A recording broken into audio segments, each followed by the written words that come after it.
Handphoneku berdering. Terdengar suara seorang pria tua dari ujung sana.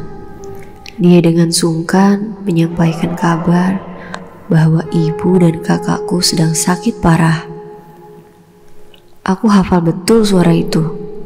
Dia adalah Pak Ujang, ketua RT di kampungku.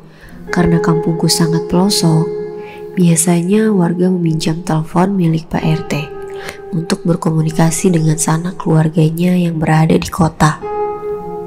Aku segera bergegas merapikan barang-barangku yang tergeletak di atas meja.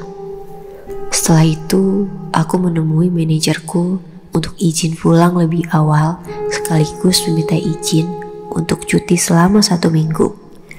Perjalanan dari Jakarta menuju kampungku memakan waktu kira-kira 9 sampai 10 jam dengan menggunakan bus antar kota.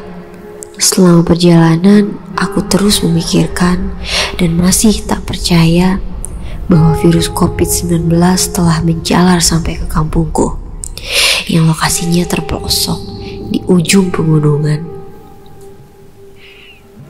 Singkat cerita, setelah perjalanan panjang yang melelahkan, akhirnya aku sampai di kampungku. Rumah itu tak banyak berubah dari semenjak aku tinggalkan 15 tahun yang lalu. Dari kejauhan, aku melihat Kang Ajat sedang duduk sendirian di depan rumah. Kang Ajat adalah kakak kandungku. Dia mengalami bisu dan tuli dari semenjak lahir. Aku terpaksa harus meninggalkan mereka berdua karena harus mencari uang untuk melunasi hutang-hutang almarhum ayahku. Assalamualaikum. Aku tetap mengucapkan salam biarpun Kang Ajat menderita tuli. Aku sudah terbiasa melakukan itu dari kecil. Aku menyalami dan mencium tangan Kang Ajat. Aku melihat raut kesedihan yang sangat dalam dari wajah kakak kandungku itu. Kang Ajat lalu kembali dengan aktivitas kesendiriannya. Dia adalah tipe orang yang suka menyendiri sedari dulu, dan tempat favoritnya adalah di dalam gudang. Aku bergegas masuk ke dalam rumah untuk menemui ibu, namun ibu tak ada di kamarnya. Di mana ibu? Seharusnya ada di kamarnya. Ibu kan lagi sakit parah, ucapku dalam hati. Aku bergegas menuju dapur. Tak kutemui juga ibu di sana. Akhirnya aku memutuskan berjalan ke halaman belakang. Dan ternyata aku menjumpai ibu ada di sana. Ibu sedang duduk tanpa alas di atas tanah. Tangannya sibuk menggali tanah menggunakan sendok makan. Ya Allah, Dok, ibu gak ngira kamu akhirnya pulang juga, sapa lembut ibuku.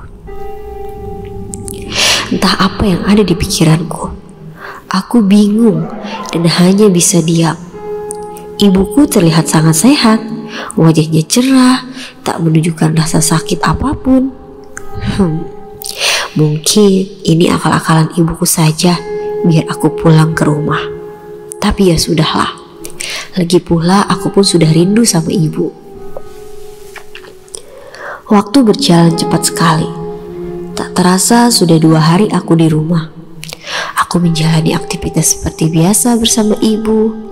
Saat pagi aku memetik tanaman di kebun belakang untuk dimasak. Siangnya kami berbincang di teras rumah sambil merujak buah mangga yang kami tanam sendiri. Bu, kok makin kesini bau bangkainya makin menyengat ya? Ibu gak merasa? Tanyaku pada ibu. Ah, kamu ini, Dok, masa kamu lupa sih? Dari dulu kan memang sudah sering tikus mati di rumah kita, jawab ibu dengan santai. Sementara aku hanya bisa mengangguk. Hari-hari selanjutnya kami jalani dengan beraktivitas seperti biasa. termasuk Kang Ajat yang selalu asik dengan kesendiriannya di dalam gudang. Namun di hari ke-6, ibu terlihat lemah dan terlihat sangat pucat. Dan anehnya lagi, selama 6 hari aku di rumah, tak pernah aku lihat ibu berinteraksi dengan Kang Ajat. Mereka seperti tak saling melihat, padahal mereka tinggal di satu rumah yang sama.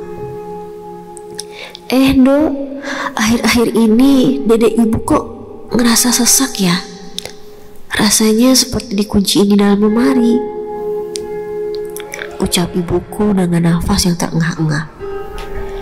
Akhirnya aku mengusulkan untuk membawa ibu ke puskesmas besok pagi.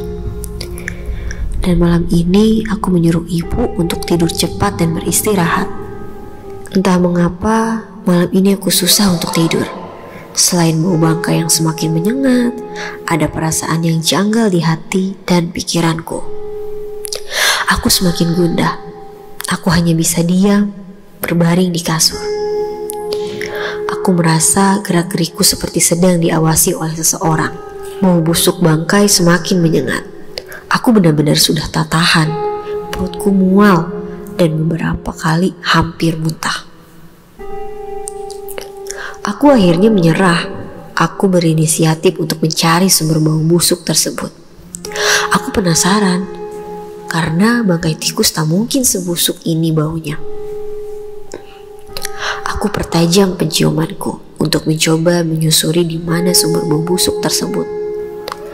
Sampai akhirnya penyusuranku berakhir pada sebuah lemari tua yang berada di dalam gudang. Perasaanku semakin janggal. Aku merasa ada sesuatu yang tidak beres di dalam lemari tersebut. Keringat mengalir di keningku. Tangan dan kakiku gemetar, sulit sekali untuk digerakkan. Tiba-tiba pikiran liarku muncul. Aku teringat ucapan ibu yang mengatakan bahwa dirinya merasa seperti terkunci di dalam lemari. Jangan-jangan di dalam lemari ini ada mayatnya, pikirku yang panik. Akhirnya dengan susah payah dan rasa penasaran yang tak terbendung lagi, lemari itu berhasil aku buka. Dan ternyata benar, ada mayat yang sudah membusuk di dalamnya. Tapi dugaanku salah. Mayat itu bukanlah mayat ibuku. Mayat itu adalah mayat Kang Ajat. Aku seketika menangis histeris. Jelas sekali jika dilihat dari tingkat kebusukannya, kalau mayat itu sudah hampir seminggu lebih berada di dalam lemari. Aku bergegas berlari ke dalam kamar dan merebahkan tubuhku di atas kasur sambil terus menangis. Dan bau busuk bangkai itu muncul kembali, semakin menyengat dari sebelumnya. Bahkan kali ini lebih menusuk hingga terasa ke dalam otak. Aku menciumi kasurku, karena bau itu terasa sangat dekat sekali dengan posisiku. Hingga akhirnya aku iseng menciumi diriku sendiri. Dan ternyata bau busuk itu berasal dari tubuhku sendiri. Pintu rumah diketuk dari luar. Terdengar suara Pak RT berulang kali mengucapkan salam. Tak lama kemudian ibu keluar dari kamarnya dan membukakan pintu. Aku hanya berdiri memperhatikan dari pintu kamarku. Maaf mengganggu ibu selarut ini.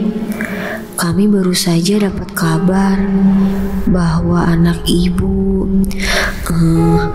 adalah salah satu korban kecelakaan bus yang hilang seminggu lalu. Aku tersentak. Aku meraba tubuhku yang perlahan memudar dan aku menghilang.